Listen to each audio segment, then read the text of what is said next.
This episode is brought to you by KPMG. Making an impact is how KPMG helps make the difference. KPMG applies advanced tools and strategic thinking to convert data into actionable knowledge and deliver value by improving performance through transformation, modernizing processes with technology, harnessing the power of data, navigating complex M&A transactions, and enhancing trust among stakeholders. Go to kpmg.us/advisory to learn more. KPMG. Make the difference. Once upon a mundane morning, Barb's day got busy without warning. A realtor in need of an open house sign. No, 50 of them, and designed before 9. My head hurts. Any mighty tools to help with this plight? Aha! Barb made her move. She opened Canva and got in the groove. Bulk creating Canva sheets. Create 50 signs fit for suburban streets. Done in a click, all complete. Sweet! Now, imagine what your dreams can become when you put imagination to work at Canva.com.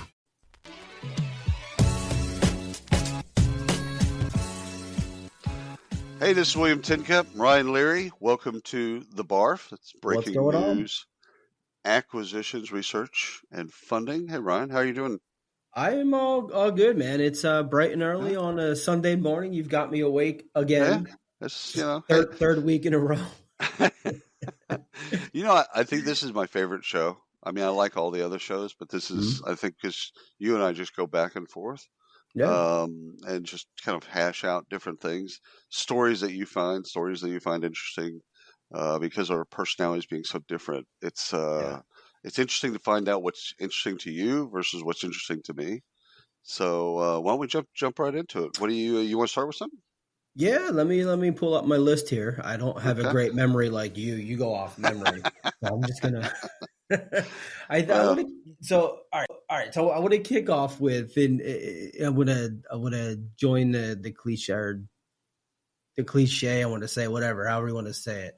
The robots are coming for our jobs, right? But actually, it's true this time, right? I saw that.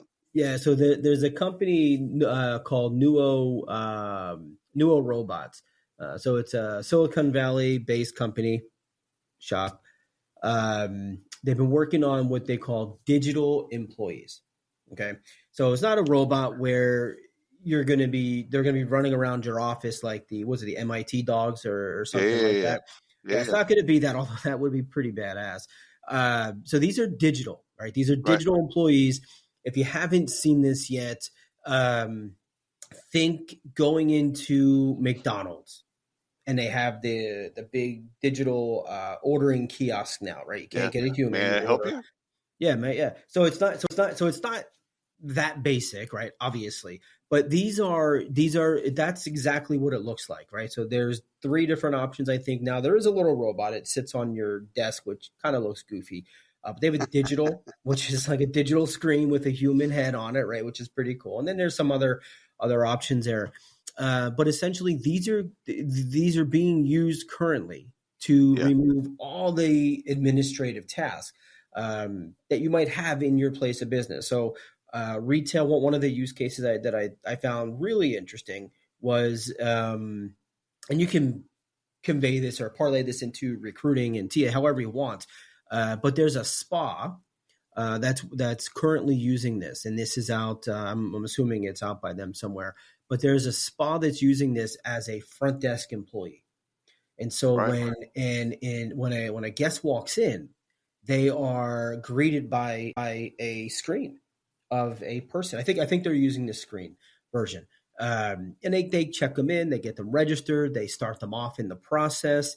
But then as they go back into the room, where whatever service and treatment they're getting, when they go back into the room, historically, what the challenge was for this particular salon, as the person undresses, they can't go into the room. Right. But there's a number of things that happens that they want to happen while that person is getting prepared in the room, whether it's breathing techniques or how to prepare or what to think about, relaxation techniques, things like that. And so now the digital employee is able to do this for that person. And so it walks them through steps, it gets them ready. It takes the place of them not being able to do this, which is really interesting. If you read the article, we'll link it in the notes. It was a VentureBeat article. the numbers on this are pretty staggering, though. So they're saying that the founder of the company says this will replace 300 million entry level jobs. That's a lot of jobs. Now, he's not saying like there's going to be 300 people out on the unemployment lines.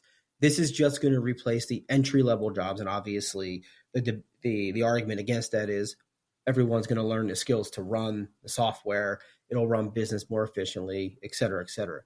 But I really liked this find this week, and it just took me down a rabbit hole. There's actually a lot of companies already using this that we may or may not be aware of. The interesting thing for me out of all that, because there's a company in New York that does this with AI. They also call them employees, and they do actuary tables and look for mistakes, and then kick the mistakes to a human being, etc. So looking at large amounts of data, and they deploy these as people.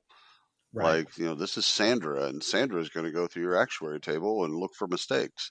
And you buy Sandra or you buy Billy or whatever the bit is. Whatever you name it, yeah. I find it fascinating because they call them employees.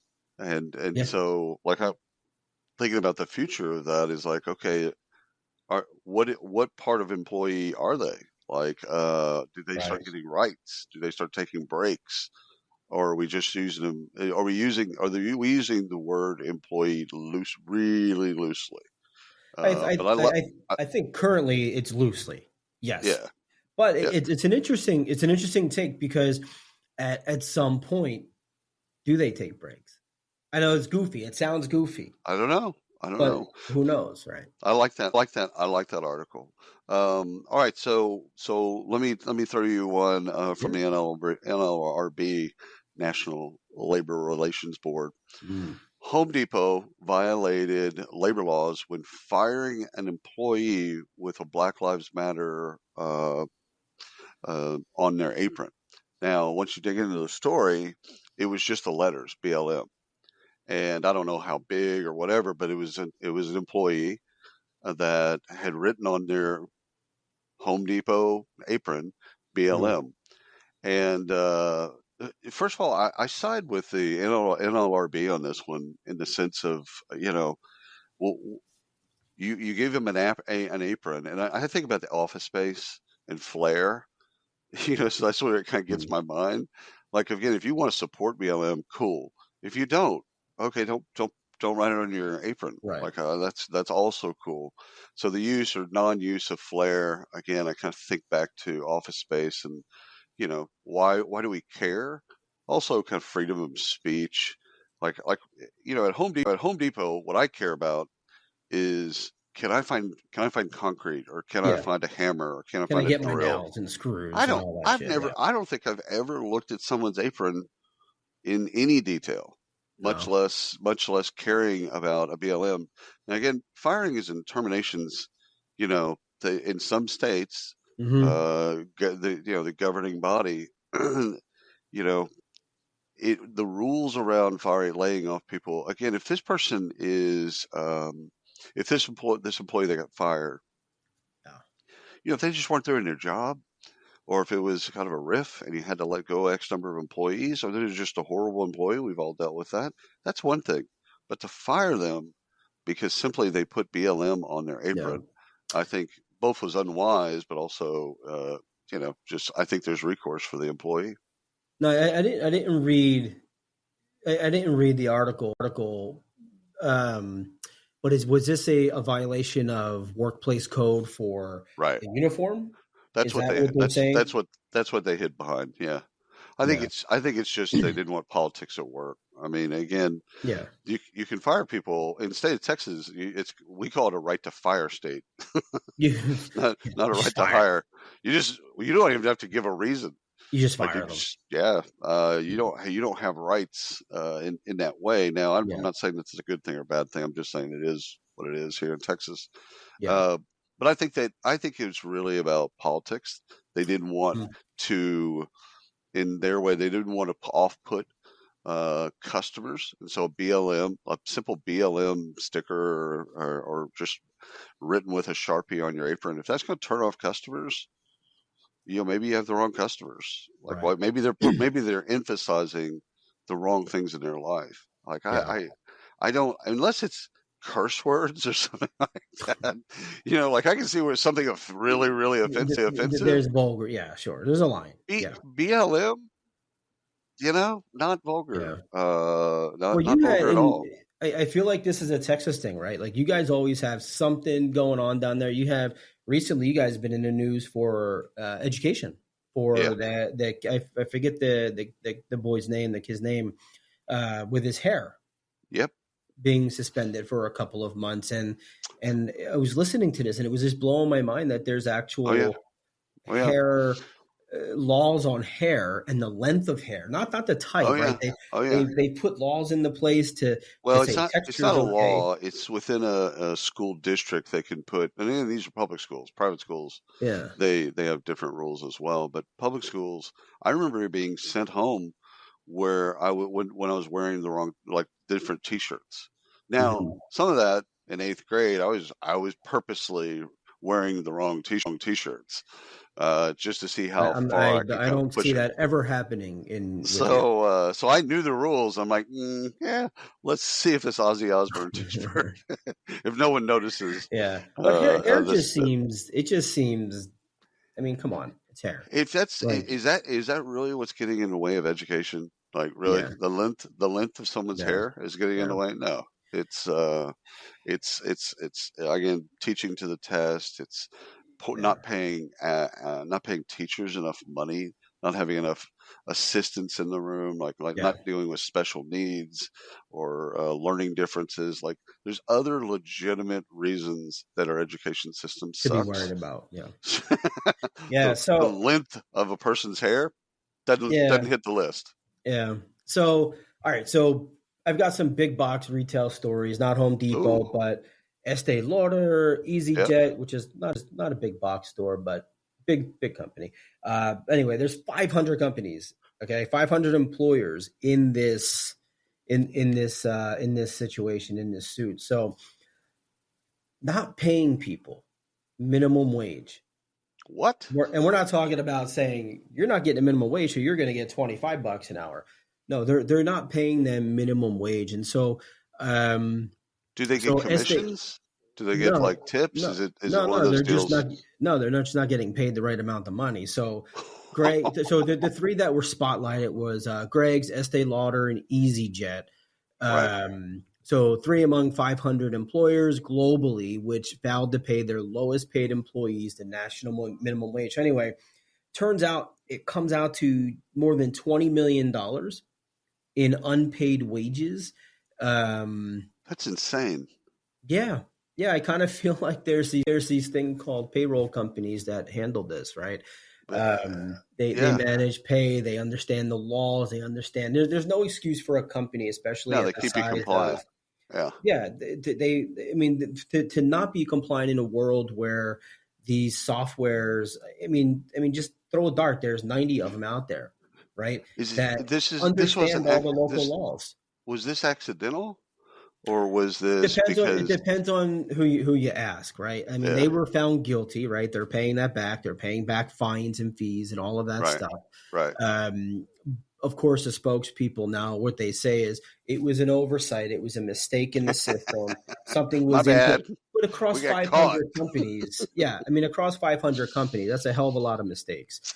Yeah, that sounds more of a conspiracy to me than a mistake. Or it just Yeah, sounds like, again, like when you look at payroll, you've got federal laws, you've got state laws, or employment law in general. You've got federal, state, and then you've got municipal. So these payroll liability libraries that go on in ADP or Ceridian or iSoft or yeah, whatever, they keep track of the changes. yeah. So, There's no like, excuse anymore. no, it's all digital. Like, Seattle changes if they change as a city, a municipality, if they change the minimum wage to $18, Right. then you have to be compliant. There's a date. You have to be compliant. Now, By that to date, yeah. know that, like, I think your take on using modern software to handle that stuff to keep up with it, a human being shouldn't be keeping up with that. That's definitely No. something software should do. No.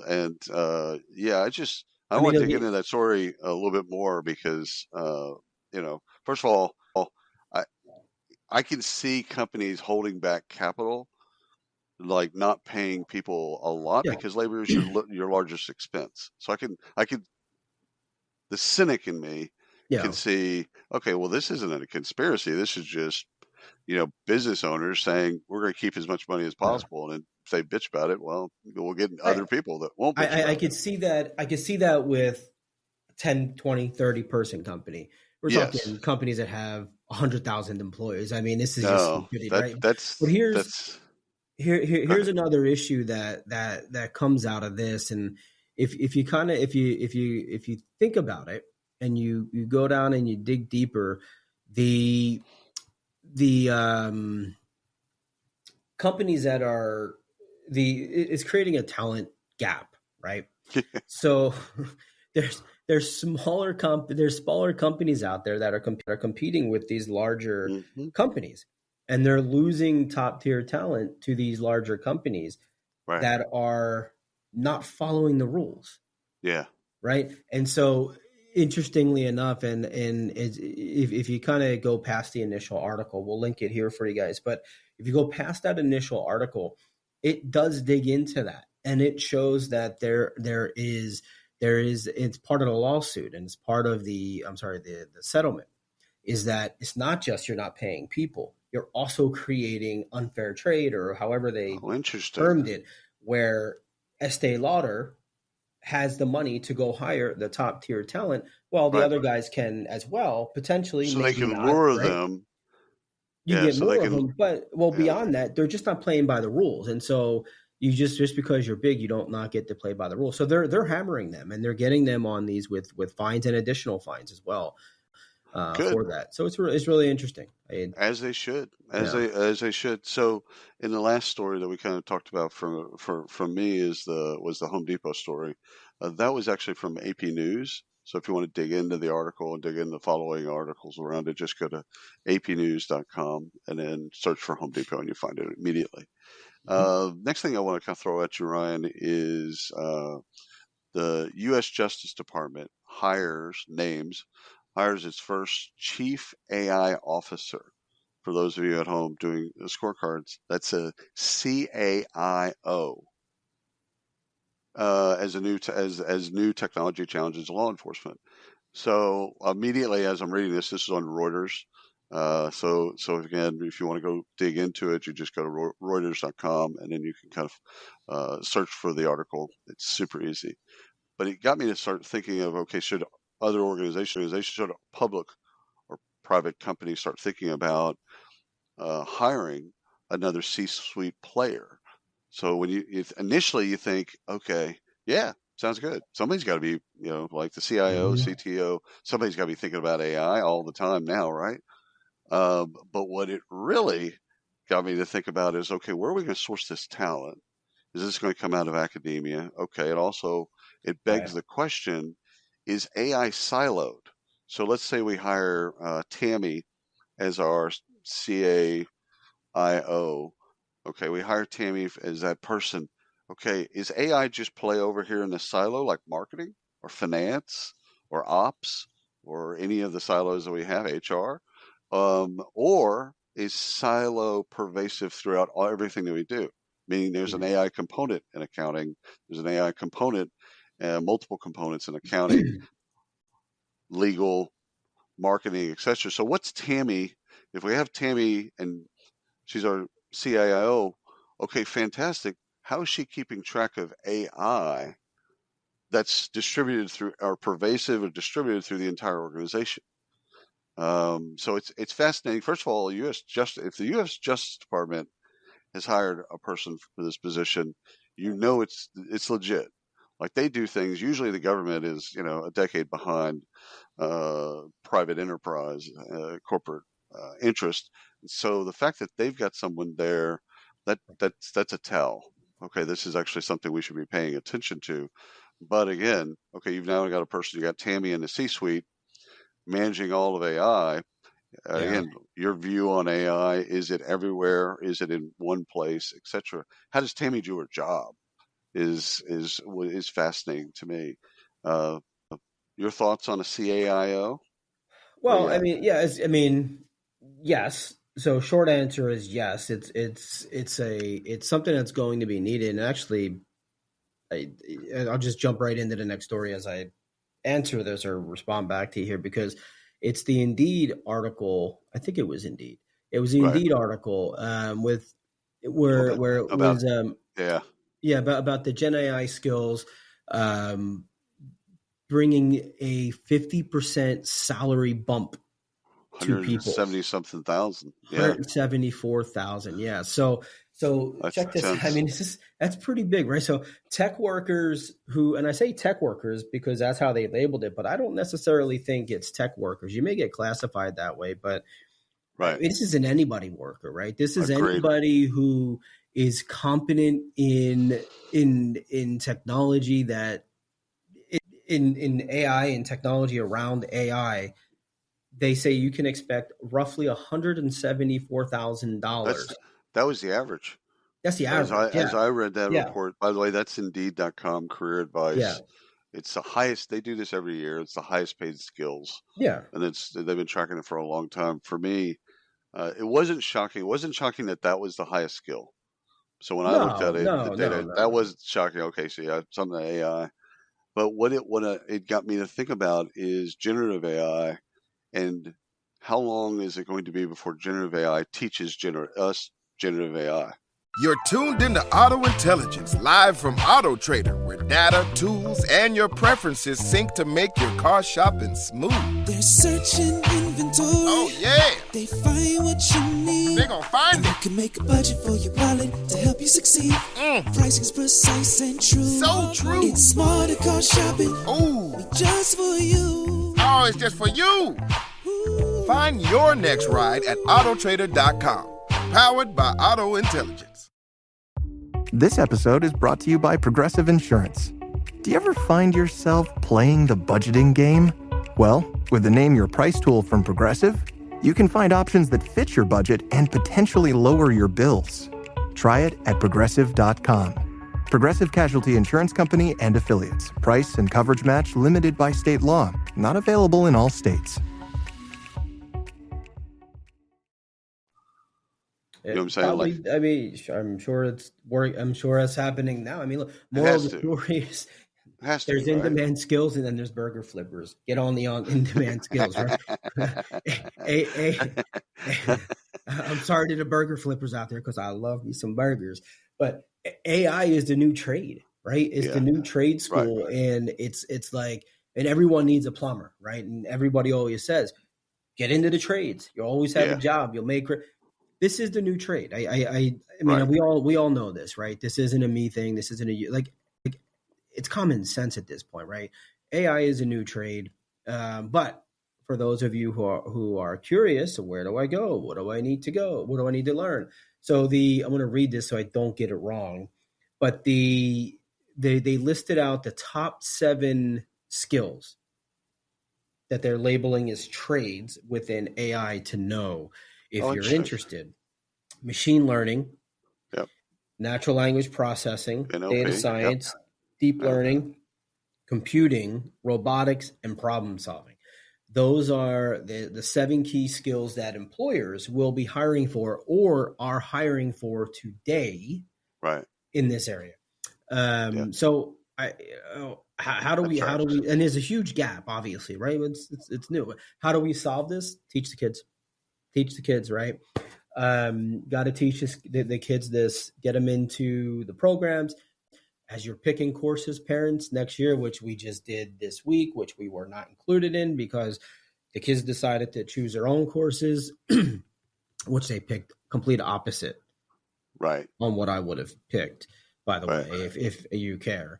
But I can tell you it was nothing around this. When they complain about not being able to get a job, there's your they're going to complain about it, and they're going to be living here. So I want to pick kids here. No, you and your wife go get a condo in Tampa. It's like, Yeah. there's no Sorry, you room. can't. Sorry. We're not commutable anymore. Oh, look, there's only one bedroom. There's But no, so there's so not even a interesting. couch. Interesting note on this. 1 in 4 developers. Okay, so this is a HackerRank survey. Yeah.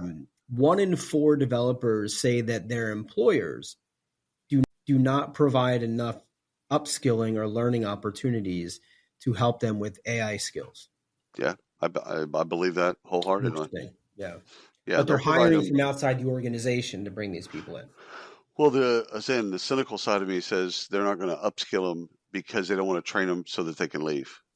This gets back to a discussion 20 years ago. If we over-index and train people, then they'll leave, or they'll ask for more money. Worse than that.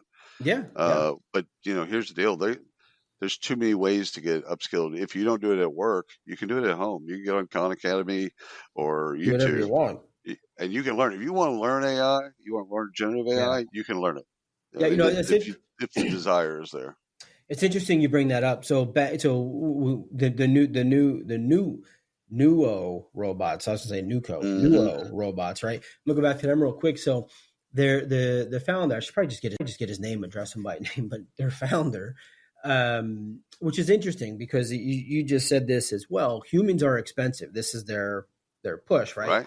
Humans are expensive. You can teach them, you can upskill them, you can train them, but they leave tomorrow.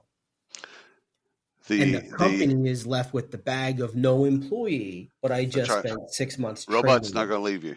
Your digital employee is there. It learns, it grows, and it begins to communicate with you and provides insight to your business inefficiencies, makes recommendations on, hey, we're doing this in that salon room example, right? We're doing this.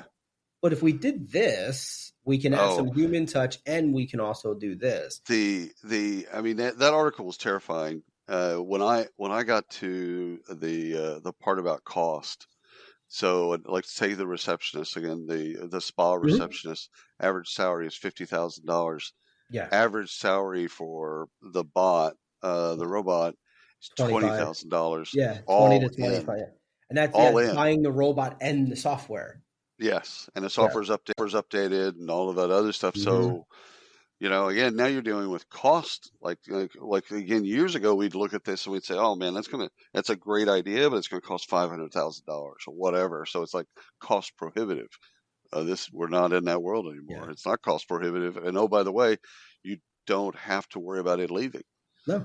So you train it, and you'll continue to train it. It gets smarter. Yeah. So I mean, you're training it. Your customers are training it. Okay, it gets smarter. And it's not going to leave. I want to walk in. I want to walk into an office one day and just have nothing but TV faces. Yeah. Lying and just be like, "What's going on? Well, what's going on?" Another interesting part of that they didn't mention, but I've seen it in other places, is that it can have facial recognition. Again, if you teach it to, it can have facial recognition, so that if I walk into that salon, it then knows who I am. And then, by the way, can personalize my entire experience. Start playing songs from my Spotify account, all that type of stuff. Like, hey, William, how you doing today? Listen, last time you were here, you did X, Y, and Z. Like, it can do all that with tying facial recognition to the experience. Right. So that article was fascinating. Make sure we link to that. So I came across a bit. Creative ad agency McKinney developed a quiz game called "Are You Blacker Than ChatGPT?" to shine a light on AI bias. So the URL is just areyoublacker.chatgpt.com, and you take a quiz. And it's first of all, it is fascinating because it's a quiz. I beat the hell out of ChatGPT. So, but kidding aside, I think it's a great way to highlight biases in large language models and AI, and in time generative AI. For me, it's a conversation, especially when you're dealing with biases. Like, we're talking about all the positive things that come and can come from AI, but we also have to remember human beings are training these things, and human beings have preferences and biases and all this kind of baggage. So I like, first of all, not just during Black History Month, I like the fact that that they built this, and then we're having this discussion like, okay, your biases are there. Right. Take a quiz. So definitely go check that out. Are you blacker than chatgpt.com? Take the quiz, and it'll score you. Yeah, it's fascinating. What was I'm totally blanking on this. The Google thing they just shut down. No, I don't pay attention. I don't know. I can't think of it. I don't know why I can't think Google of it. Wave? Did they finally get away with Google Plus? No, still... no. Google Plus is good. I was on there. No, I'm just kidding. What? I'm just kidding. Yeah. No, that's funny. No, they're gonna keep Google Plus. I did want to talk to you about resumes, because I think both of us got this the live career thing. Uh-huh. And so this is basically what Live Career is, kind of more of a longitudinal study between 2018 2023, and it looked at resumes. And if you go to livecareer.com, you can find the resume changes. And so a couple things from it, there's tons of nuggets. It's actually really worth downloading and pawing your way through it. But long and short of it is that, resumes are longer, 2-page resumes. There's more words. There's more sections. People have added more sections to their resume, different skills, different titles, etc. So 2018, 2023, massive amounts of change. But what it begged me to think about was, okay, that makes sense up until the point where someone's not going to, we both hired, up until the point where someone's not going to actually consume that much content, which made me think of generative AI. So how does generative AI take the same content, like say you do bolster your resume, how does generative AI cram that stuff down into making it more succinct? So maybe in another 5 years, those resumes are shorter, but more to the point, or more, more personalized to the job clearly, but more succinct so that you don't have to use more words. And so generative AI, you take those words, take that resume and say, okay, highlight the important parts and make it 500 words or 300 words. Mm-hmm. And then it becomes smaller, but it's still carrying the same messages. So livecareer.com. Take a look at it. Resumes. Resumes. We wrote a resume for one of my little ones. She's going for another job, and she's like, but in school they said it has to be on one page. I'm like, give some flying hoot. Just get rid of a period. It'll slide up to the page. It's it's a resume. Change the borders. Change the borders, honey. Use a smaller font. Go with 11.5. So, all right, I've got one for you. This has absolutely nothing to do with anything other than maybe it does. Other than the fact that I saw this and I thought you would like it.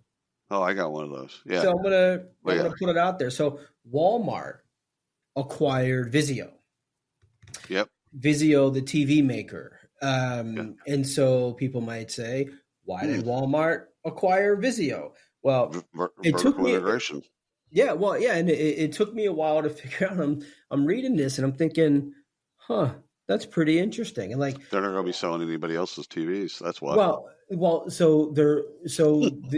I don't. You might know. I don't know about this, but the retail media networks. There are retail media networks. Yeah. Right. So Vizio has its own streaming and smart stream and all that stuff. Right. Walmart is now in that business. They've been, but right now they're in that business. But the key here is that they actually, and it's actually obviously serious business because they spent like billions of dollars on this. They get closer to their customers, right? So 100%. Vizio has its own apps. Vizio has its own stream. Vizio has its own media network within its within the TV itself. When you purchase them, right, you turn it on and you get all this stuff, and you have all these apps and this and that. Right. Well, Walmart's now there, right? That is now Walmart, Well, they can and personalize that too they to can the person by personalize that. all the way down to the IP address. Right. The ad network reaches through to it, the whole bit, right? So now all the ads are more personalized and it's right there. But I mean, so for those who are like, well, why the hell would William care? William used to work at Walmart. So that, yeah, I saw it, I was like, I got to talk about this. They did that when I was there. They bought McLean, which is a small distribution for convenience stores, and they bought McLean. So they've been in the vertical integration business for a long time, and so this makes sense. So what impact outside of what you've already discussed? They're going to be using Vizio, and if like Vizio used to be a big brand at Costco, and it isn't anymore. Hisense is now that van for that is that brand for Costco. But when you go into a Walmart or regular traditional Walmart, they're just going to have Vizio TVs. They're going to have every Vizio TV. They're not going to carry Sony and Samsung and all these other things. It's like they're just going to be pushing that product because it's in their best interest. Right. So Vizio is already their highest purchased TV. Yeah. Globally. It's a good Walmart. TV. Yeah. It's a good TV. It's a good TV. You can't break it. Like it'll last forever. It's like Toyota. You know, like you're not going to kill it. On the acquisition news, I got two things that I want to run through you real quick. One is Timeforge Labor Management acquires Survey Connect, kind of a feedback and assessments platform. So what's that? So Timeforge is a people operations business, and Survey Connect is 30 years of expertise in surveying and things like that. So it's got huge libraries, onboarding, surveys, surveys for every kind of point in the employee experience. And Timeforge customers are going to benefit from that because they don't have those things with Timeforge. So it's a great pickup. Whenever you see an acquisition, some of them kind of you tilt your head like a dog and go, I have no idea why they did that. This is one, and the next one makes perfect sense. So you can, if you want to find out more information on that, just go to timeforge.com, go to their press section, and it gives you a release and quotes from the presidents and all that type of stuff. But I think it's good for the customer. I mean, if we just look at an acquisition, we say, okay, how does this help? This help the customers of Timeforge? Clear. Now the next one is Podium acquires Untapped. So Untapped is a kind of early stage career advice and sourcing, does all kinds of kind of cool things, and has been for years. And Podium works with students. So this is again, it's a good match from the perspective of, okay, Podium's focused on students and Untapped's focused on early careers. Now they can kind of, and they're probably not a lot of overlap in those two things in terms of features or functionality, but now they can get those students prepped for what's next. So using Untapped to then do what it does best. So, those two acquisitions I want to just call out and go, hey, these are good acquisitions for the end user or the customer. Yeah. I like Untapped. I mean, I like that play. I think that's going to have. I think that's interesting. I'm curious to see where that goes. And I miss Untapped. We haven't talked to people there. So I found just as you found the story with Walmart, I found this story interesting. Something that you should definitely go and look at. It's Layoffs.fy. Okay, so if you're interested in learning about layoffs, go to Layoffs.fy. And I know it sounds a little bit dark, but it's really good reporting because they have graphs. They list the companies. They have Google Docs with employees that were affected, so you can use it as a sourcing tool. You can go and find that talent, etc. So it's showing statistically where the layoffs are happening, what industries are being impacted, how they're being impacted, who's being impacted, which is really, really fascinating. And again, in a very transparent manner, just here, these folks were impacted. Let's get them back to work. So I think as a recruiter, someone that's in the talent game, it's a great source to find talent. Like, hey, these people are fresh. They've been let go. There's been a parting of ways, whatever you want to phrase that. Mm-hmm. And oh, by the way, here's the industry. Here's our LinkedIn profile. Let's get them back. Let's get them back to work. Yeah, I love it. I love that. There's a number of individuals that post stuff like that, but it's nice that it's actually on a site being tracked for people and for whatever use it is. I think it's a good tool that's out there. So I got one I wanted to talk about. I called this one equity at global scale. Fancy way to say that. So the London Stock Exchange. London Stock Exchange Group upped and changed its parental leave. Now, to majority of the people in the world, they're going to be like, yeah, it makes complete sense. But here in the U.S., they're going to be like, what? Yeah. 20? So we get 12 weeks. I think it's 12 weeks, right? 12 weeks. Yeah. And then you get, you can take unpaid time. I think when I was at IBM, I've got 2 weeks total, for parental leave, something like that. So the London Stock Exchange has taken their parental leave to 26 paid weeks globally. So they've got, what's that? So 6 months. That's half a year. It's half a year. Yeah, it's half a year, which is just phenomenal. Now, there's 25,000 employees, 30,000 employees globally for London Stock Exchange. So this just doesn't affect a small group of people, right? This isn't just people in the UK. This is anybody that works for. This is globally, right? They're across 65 countries and 30,000 people, right? So what's interesting here is, well, one, it's just fantastic, right? It's a hell of a move for recruiting, but the leave itself is gender neutral, okay? Right. And it means it applies to all parents, moms, dads. I wasn't able to find, and I did message out, I didn't hear back. If mom and dad both work at the company, can they both take it at the same time? I'm assuming yes. Or they get 6 months. They get 6 months apiece. Yeah. That tracks for me. Yeah, so I'm assuming they both get 6 months. Yeah. They can use those 6 months at different times. Yeah. Now this is gender neutral, right? So both parents. Right. The added cherry on top here, if the employee lives in a region, so let's just say you live in, you live in India, and your region allows for 36 weeks. Right. You get 36 weeks. You get whatever's the top end. You get the top end of your region. Exactly. Yeah. So that's smart. So it got me thinking. So before you have a baby, move to the region that has the highest. Yeah, right. Like, why not? Right. So it got me thinking. Like, how bad are we in the U.S. compared? Which we're horrible. We're awful, right? We are just downright awful with this. Dude, we're just get back to work. You got 2 weeks. Yeah. What? So you might not have your job when you get back. Bad enough that the hospital pushes you out in 2 days, let alone come back to work in 2 weeks. So I went and I looked and I went to see where do we rank, and obviously we're at the bottom, literally the 100%. bottom, right? Austria, you get 2.5 years. Yeah. Right, not full pay, right? There's graduated pays, right? Germany, you get guaranteed daycare slots for children over the age of 1, plus your leave and all that stuff. Sweden, you get they call it a shared pool of 480 days for both mom and dad. Oh, that's cool. Lithuania, dad gets 30 days and an additional 36 months shared at 100% per year for the first year, 70% for the remaining 2 years.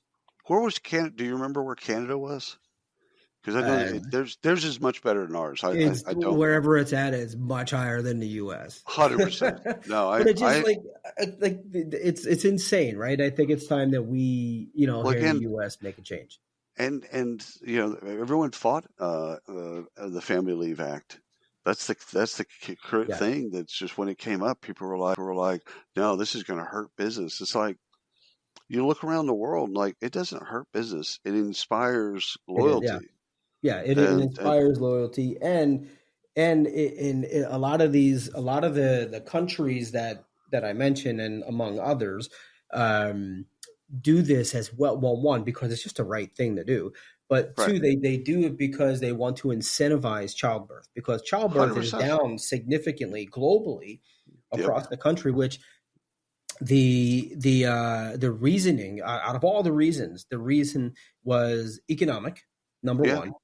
How am I going to pay for this? Yeah. How am I going to pay for it? Exactly. And specifically in the U.S., and I don't know if this was, I mean, the economic was globally, but this particular quote was from someone specific in the U.S. where they just said, "I don't want to bring my child into the world the way it is today," which goofy for me. I don't see that. That's lame. From my experience, because the world's always, I mean, first of all, it's never been fantastic, right? No, if you don't want to have a kid, you just don't want to have a kid. Like, hey, I got that. That's cool. I'm one of those people, jokes aside, that, some people shouldn't be parents. Yeah. Like, I think that, we test people to have a driver's license. So why don't we test people to have babies? Yeah, like you should be able to test into. I may not have passed that test, but I have. All I'm saying, y'all are great parents. No, I'm just saying, some people should not actually have kids. This is not that. All right, so Ryan, you get asked the question all the time, as I do. How do I recruit and retain talent? So have better parental leave. What's the number one thing that would trigger the recruitment and retention of talent? What do you think it is? I don't know. I feel like this is a trick question. It is. It's nearly nearly 73% of employees would be inclined to stay at their employer or go to an employer if offered better health insurance. So tied to the story of FMLA, this is health insurance. So we get asked these questions. I'm sure people listening to the podcast get asked this question, like, how do I retain? How do I retain? How to retain? It's like, you just have better benefits. Like, this isn't trigonometry. It's real simple. You spend more money and you have better benefits. And what it begged the question when I read this article, this is Marsh McLennan. It's marshmma.com, and so you can it's in a report. So it's in their employee health and benefits trends report that they do annually. Go and take a look at it. And so that was one of the nuggets. There's a ton more, of course, but it got me to think about, okay, there's a cost to turnover. There's a cost of regrettable turnover, or just turnover in general. We lost a person. We have to then go and spend recruiting money, and we have training money, and it's all of that cost of that person not doing the job while they weren't there. Also the ramp to get to the place where they're adding the value. Okay, there's a finite cost to that. We can do math, and there's a finite cost to that. Has someone done the calculation of, if we were to raise benefits by X percent, or whatever the cost is there, what's the offset? What's the offset? That's what have we done that? And people just haven't told us. And they're like, yeah, we're willing to deal with turnover. Turnovers, we're not going to add to the benefits cost, because the benefits cost far exceeds the dealing with people leaving. Well, it's emotional salary, right? It's emotional salary, and it's which is, and if you have more points, but actually it ties into one of the things I wanted to talk about, which is emotional salary. And I labeled it emotional salary takes a back seat. So Achievers has been doing a report for 6-7 years, something like that. It's called the Engagement and Retention Report. Right. And so it talks about, obviously, which I'm sure you could figure out from here, engagement and retention. However, it's compensation is obviously number one. Well, for the first time, I shouldn't say obviously. For the first time in 6 years, compensation is listed as the first reason. 71% of the workers. Oh, interesting.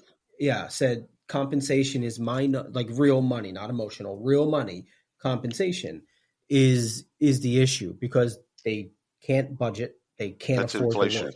It's Yeah. inflation, right? And so, it's a really good survey. It's a really good survey report. So check it out. It's on Achievers, but it ties into what you're talking about, because, I mean, let's be real, right? Like, if you just do the basic things, take care of people, recognize them, essentially give them the feels, right? Give them the love, give them the benefits, right? Show them that they're cared and then loved. write a check. Yes. And then write a little check. Yeah. So and make anyway, your money right. what Achievers found, though, is if you actually can't write them a check, right, and you're just giving them the love, recognize them literally once a month, show them a little love, give them the feels. That person's 22% more likely to not mention comp as their number one driver. So not that they're going to stay, right, but they're more likely, or 22% more likely, to not mention comp as their number one factor. See, I think there's a teeter-totter here to play with, because at one point, if you over-index on recognition, and you're spending a lot of time and energy on recognition, there's a portion of employees that just want more money. They don't care. Okay, you got a Starbucks gift card. I did a good job on the project. Someone recognized me like that. That stuff's great, and I think it speaks to all the good things about it, doing good work with employees and feedback and making them feel better, and us recognizing the little things as well as the big things. Yeah. But sometimes it's just basic economics. You're doing your bills and you just don't have enough money. I need the green. You've been recognized at work, all day, every day, man. Somebody say, Bobby, you're doing a hell of a job. You're kicking, that. Yeah. That's great. But it's gotta, I think the teeter-totter, people have to be paid. Yeah. Like, you've just got to pay people, and you pay them well, and do the recognition. So I think if the chicken and egg is, well, let's get recognition solved for, and then let's pay people, I think flip that. In today's economy, I would probably over-index on just making sure your compensation is, compensation is either you're below, at, or above. Yep. Those are the kind of the three options around comp. And so I would over-index it at least at, and maybe even above, and then I would solve the algebra of recognition. Because there's nothing worse when you can't buy gas, you can't get milk and stuff like that. Then you start looking at recognition as the enemy. Yeah. And it doesn't do the things that you want it to do. It actually works against you. Because it's like, yeah, I got a recognition. Thanks for the trophy. That's cool. Yeah. I can't make my mortgage payment this month. I love my President's Club trophy, but I still can't pay my mortgage. That's right. All right. So, story that I want to talk to you a little bit about. We get asked this bit all the time around tools in the talent acquisition industry in particular. Ben Eubanks at Lighthouse Research and Advisory put a wonderful kind of infographic around 6 generative AI applications in talent acquisitions today. So go to lhra.io. That's Lighthouse Research and Advisory's website. It's brand new. It's a brand new kind of an infographic, but it explains not only the tool, but what it does, what it can do for talent acquisition. So definitely go there. I don't really have a lot of analysis. Ben's just a good dude. He's got some really good content out there. So and again, if we're getting asked, he's getting asked. And so he just said, okay, let me give you 6 tools. This is who they are. This is what you can find them. Click the link. By the way, these are the things that it does, and it will help you in TA in particular. Yeah. So that's fantastic. I got 2 funding news if you want to go through those real quick. Yeah, let's do it. Pretty quick. So Hello Hive is tackling hiring discrimination and more equitable hiring companies emerge. $3.4 million in a Series A. First of all, right now it's extremely hard to raise money. Super hard to raise money. Because VCs and pretty much everyone that invests is trying to figure out what AI, where it plays. and where to make their bets. But these folks they've been into business for a little while, and they've got great SaaS revenue, etc. And they're going to get acquired. So that's a company. When you look at something like what Hello Hive does, it begs the question: is this a product? Is it a feature? Is it a suite? Is it a part of something much larger? I tend to think of plays like this as this is functionality that's going to be added to other functionality, and so it's something that will get acquired. And Series A round, 3.4 million, that further makes me think that it's going to get acquired. Not right away, but as they gain traction, it just makes sense for other companies to go, I love what you've done here. Boop, let's put that in this other thing. Boop. And so it's for people to understand the analogy, it's especially as in consolidation. It's little fish, and there's a little slightly bigger fish, bigger fish. They just gobble each other. That's all it is. And they add that features and functions. Sometimes they're just buying the tech. Sometimes they're buying the employees. Sometimes they're buying the customers. Sometimes they're buying the brand. Like there's a reason for the acquisition. And so great. Congratulations for them to be funded, by the way. There's nothing like someone saying, validating your business model and saying, hey, you're doing well. We're going to give you some money for growth. The other funding story that I wanted to tell you is there's a medtech startup called Samphire Neuroscience. They raised $2.3 million to tackle PMS and period pain using neurotechnology wearable. It's called Nettle. And why I thought it was important to bring this up on this BARF is, first of all, PMS is a much bigger issue than one single piece of tech in HR. It affects all women. There isn't a woman between the ages of 13 and 50 or whatever the bit is that doesn't have to deal with this pain in the ass thing called PMS. And so I think it's a great investment. I think it's a great investment in women because it now will help you understand what's going on with your body. And again, will there be work benefits or productivity benefits? I don't really even care. Quite frankly, I assume there is. I'm just, assuming that if someone knows a little bit more about what's going on with their body, that yes, they will be more productive.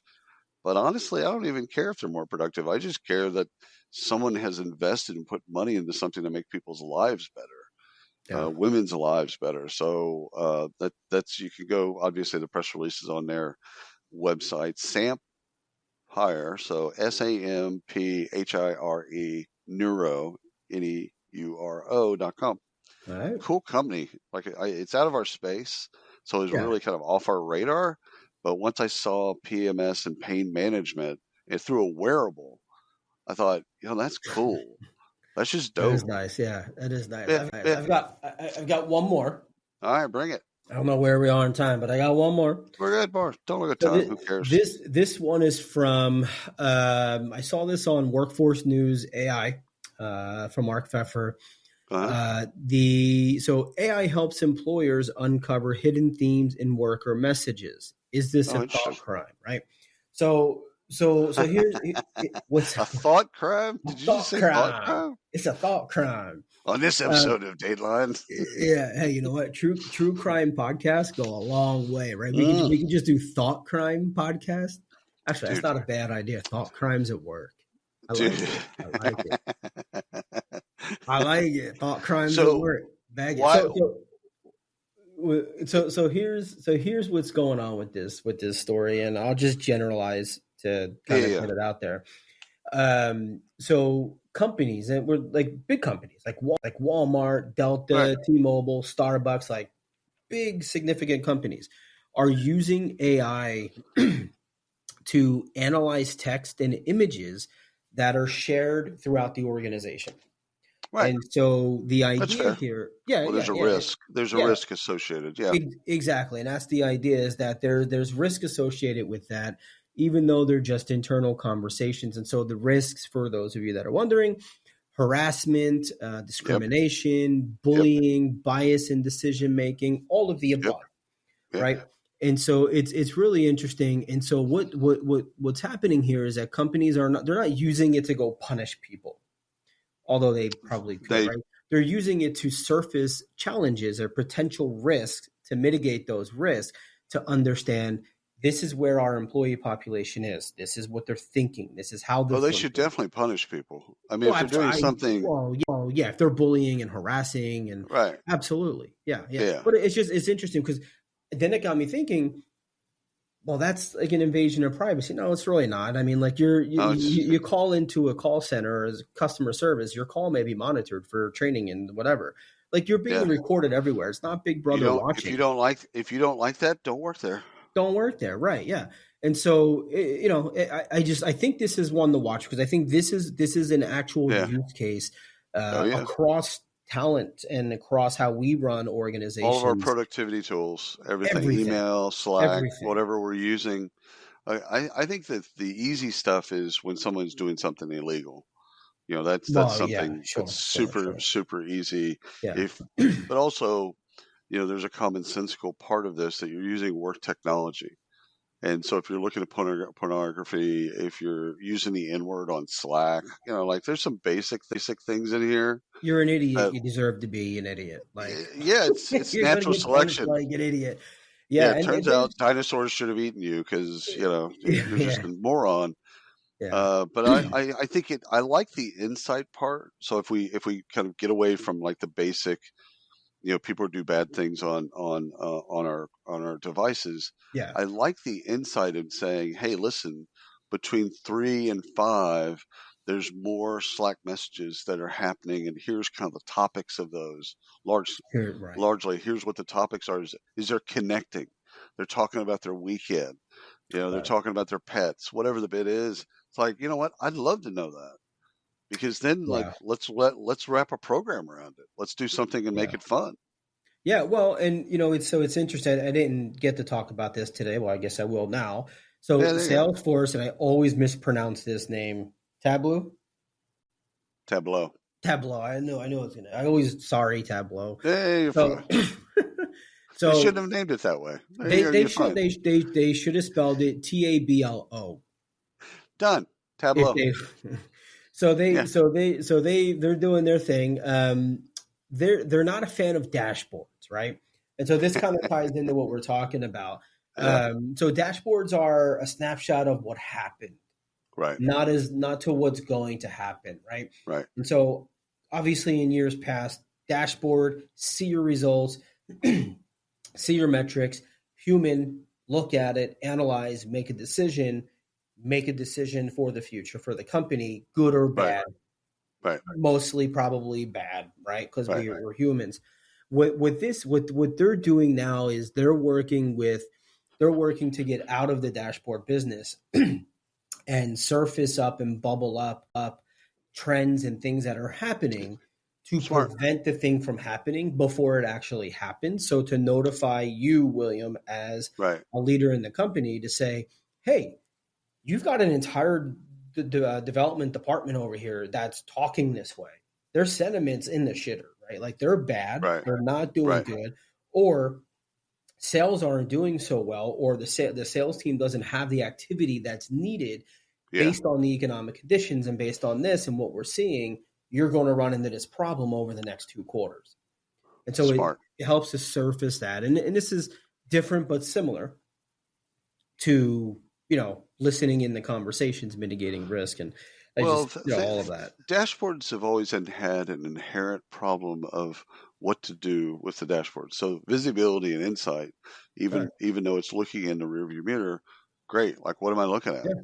You hear executives just kind of say, fantastic. Now I can see it.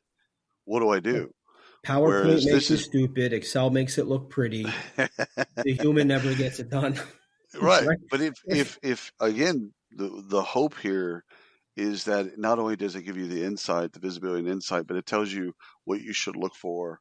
And then the nudges that come is when it starts to see things in advance and tell you, oh, by the way, this is happening. Here's the recommendation engine that's tied to it. Here's 3 things that you can do to Right. change that. Like Right. that's powerful. Yeah, Super absolutely. powerful. Absolutely. Yeah.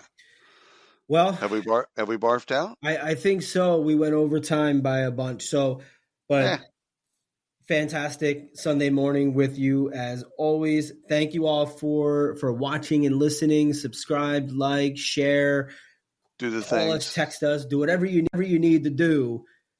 Connect with us. We'd love to talk and get your stories.